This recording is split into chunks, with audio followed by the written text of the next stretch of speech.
Hey there, Fatman and Skeletor here. And today Wandavision. Wandavision. Alright, so the show's finally out. It's kicking off Phase 4, right? Yeah, it's the official start to Phase 4 in the MCU. Alright. And gotta be honest, I slept on the show forever. I literally You did. binged them. What day is it today? It's freaking March 7th. I watched the entirety of the thing like between March 5th and now. I slept on it. He was telling me for a while to watch it. I finally did, and I loved it. I was very dubious that they'd be able to pull off an actual story using TV episodes instead of a movie. I thought it would be very low budget. I thought it would be poorly done. Whether it works or not going forwards as a phase thing, I'm gonna give Winter Soldier and Falcon, whatever, like a chance. Yeah, this has really inspired me to give every other show a shot. Like, Yeah. Honestly, if this was a bomb, I would have been like, eh. Yeah, exactly. And it was dicey. It was a little dicey at first. It was getting negative reviews for the first few episodes. Yeah, first couple episodes, because everybody was like, yeah, so did I. Everybody, well, I was reading, as I do whenever I watch literally anything, movie, TV show, after I'm done, I'll do a bunch of research on it and kind of like read about the production and the writing and critical response and whatnot.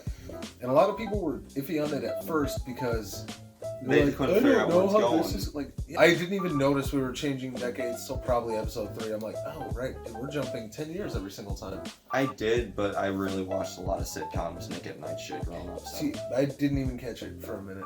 There's a lot of like subversive stuff like that, and I dig it. The commercials. The are Beekeeper. Also yeah.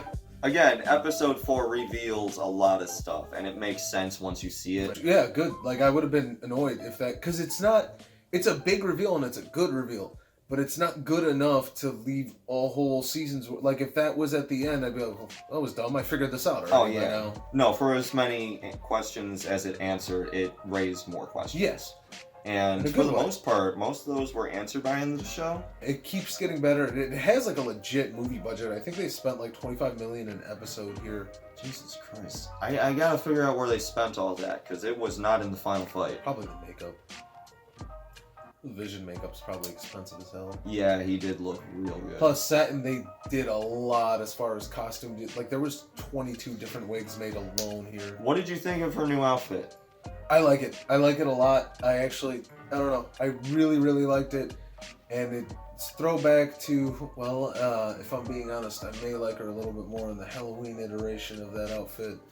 Yeah. I will say one thing I always did like about her is she was always against the original outfit because it was too revealing. So I kind of dig that they found a way to do that and make it look good, but also like respect what she wanted out of the deal. So it was cool. I like it. Okay. I'm a fan. I'm not 100% on it. I prefer her Civil War outfit or her Age of Ultron outfit, but Civil War was better. But it's alright. Yeah, It's okay. I don't know. I don't like how the crown is made out of like magic and stuff. But it's good. They really, you really have to see it to know how much they actually sell the aesthetic, because I can't put in words how great they sell it with like the wires and the... It's small details too. design, At yeah. one point, Vision is walking home, and they filmed this on an actual like neighborhood. So this was a real place.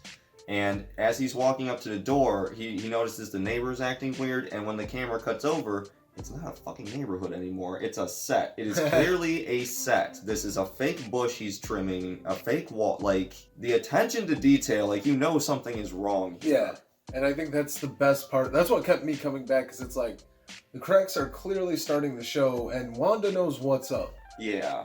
Personally, I really loved how the first couple episodes were, like, literally filmed and created like those old-time TV shows were. They used an actual studio audience, which is great. Like, that's good dedication to that craft. That really was. Personally, my favorite episode is the Malcolm in the Middle Halloween episode. Yeah, me too. Yeah, I love Malcolm in the Middle. Yeah. I want to do a video on that one day. We'll see. And several people pointed out that show should not have been filmed when she was a small child. But I think we can ignore that. Yeah, I like the way...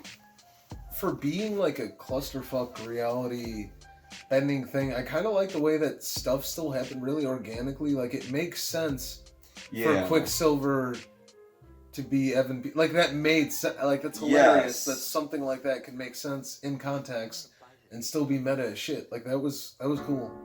Okay, but Boner, though. Boner. The entire time, oh, you should see my husband Ralph, he's so messy. Yeah, no, that was just a fucking actor named Ralph Boner. And apparently one of the spells she put on him made him fast. Okay.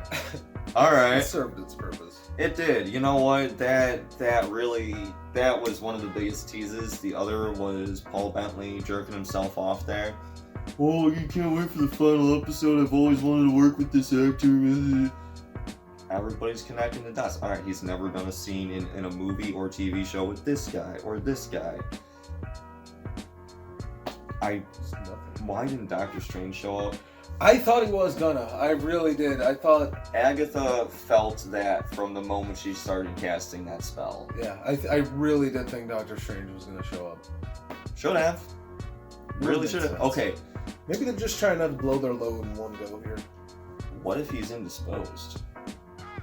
It's a possibility. We don't know what the hell's happening. Yeah, exactly. Like, we're doing so much timeline jumping between stuff being set, all these shows and movies being set, like, between Infinity War, Endgame, between this, after this, right before this.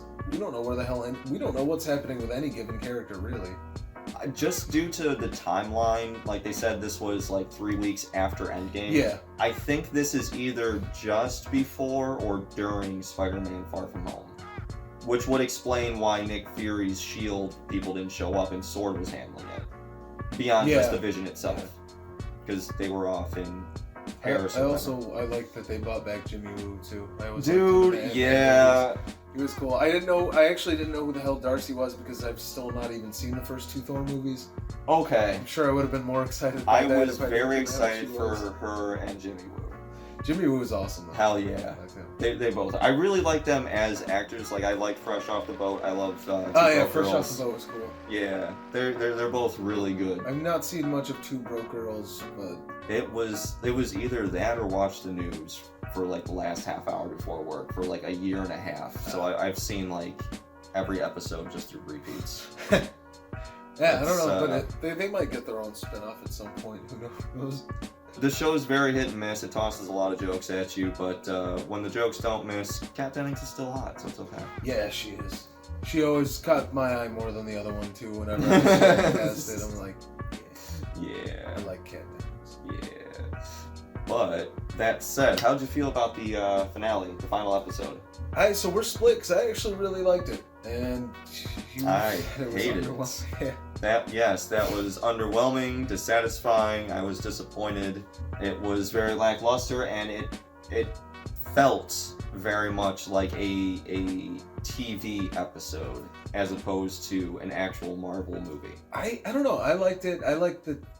Actually, strangely enough, one of the biggest highlights for me throughout the entire episode was the whole Ship of Theseus conversation between the two Visions. That in itself was good, but that was just the one scene. And I like how the other Vision just kind of like, yeah, you're right, and he eats out of there, and that's it. We don't see him again. That pissed me off. I like. Where did he go? Where did he go? Like they don't have. What is he doing? We're gonna find out. But where did Darcy go? She crashed her truck into Hayward. And then where did she go? Who knows? TLDR, she fucked off. She didn't want to deal with the paperwork. That was literally what they said. Yeah. She was gone. Yeah. Jimmy Woo get like 5 seconds to like, oh yeah, I'll coordinate fucking this shit. I kind of like what they're doing with Rambeau though. I did like that. I was a fan of her getting like the power tease and then the scroll. Okay, she's another one who I know very little to nothing about from the comics. So this is kind of new territory for me. I don't know. I kind of like the way they're setting that up. I actually like this. I was getting Mad Incredible vibes from watching them all just like pose as Agatha was coming in at the end with Vision and Wanda and the kids. Yeah, like, This just turned into The Incredibles. Yeah, they reference Incredibles a couple of times. It's on the movie theater marquee. I caught that. Yeah, I don't know. I liked it. It was a little bit of a neater wrap up than I would have liked. But again, like I Yes. feel like they have a lot of. There's like we're seeing such a small piece of the puzzle right now. Yeah. Okay. Personally, I would have liked a little less wrap up. Like More open-ended. yes, more open ended. That way, Doctor Strange can come in and try and fix things, or maybe Wanda messes things up so bad that it splits realities, and that's why Spider-Man's dealing with two other Spider-Men, and there's a multiverse of madness.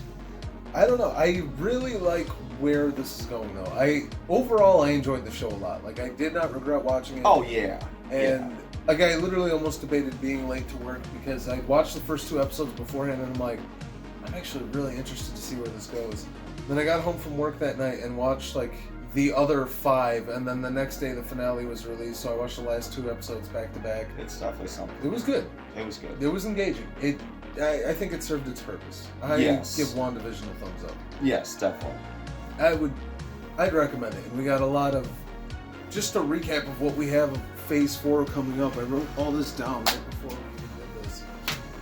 So we got a whole host of stuff of Phase 4 just in 2021 alone. And these are going in, as far as we know, chronological order. There's some stuff that's just late 2021 or early, but obviously we kicked off with WandaVision. Immediately next is Falcon and Winter Soldier, which again, I wouldn't even be bothering with if WandaVision wasn't so good. Yeah, same here. And that's only supposed to be 6 episodes.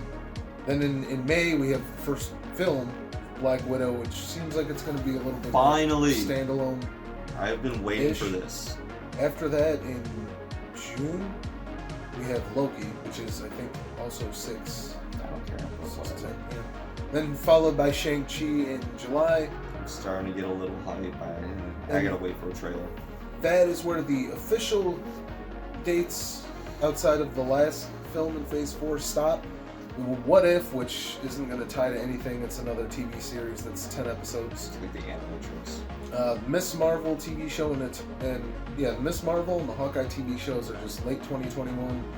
Eternals is also slated for, I think, November. And then Spider-Man will end everything in December, and that's just 2021. Jesus Christ. Like, Phase 4 is a go, dude. Yeah, this is definitely gonna be interesting. And it's mostly stuff that I honestly don't know anything about, which I'm kind of interested, because I don't know anything about Shang-Chi, the Eternals, Miss Marvel. I don't give a flying fuck about Hawkeye. I don't know what I like about a lot of this stuff, but it involves like the bigger world thing. Like you can't. Okay, you could just say Miss Marvel is a mutant, but like she's an Inhuman, so this means we're getting Inhumans. How is that going to affect the bigger landscape? That's the thing. Damn you, Marvel. Yeah. Can't just watch something I like and then walk away. It's always like 15 other things. Yeah. But it's clearly worked because here we are. Yeah, it's been a crazy, like, what, 11, 12 years now? To reel this back in for a landing, WandaVision, this kind of split off into a Phase 4 talk as well. Yeah. But yeah, watch WandaVision. It's good. It's good. It's really good. And the ending is lackluster. Paul Bettany and Elizabeth Olsen kind of spread their wings, and I don't know, the sitcom-y, I really like the sitcom-y stuff. It's great though. So you should watch WandaVision. Watch WandaVision. We highly recommend it, even if we do disagree about a few things. We're Fatman and Skeletor, and if you want to hear more about Wanda, and check out our next video, because you're probably gonna hate this.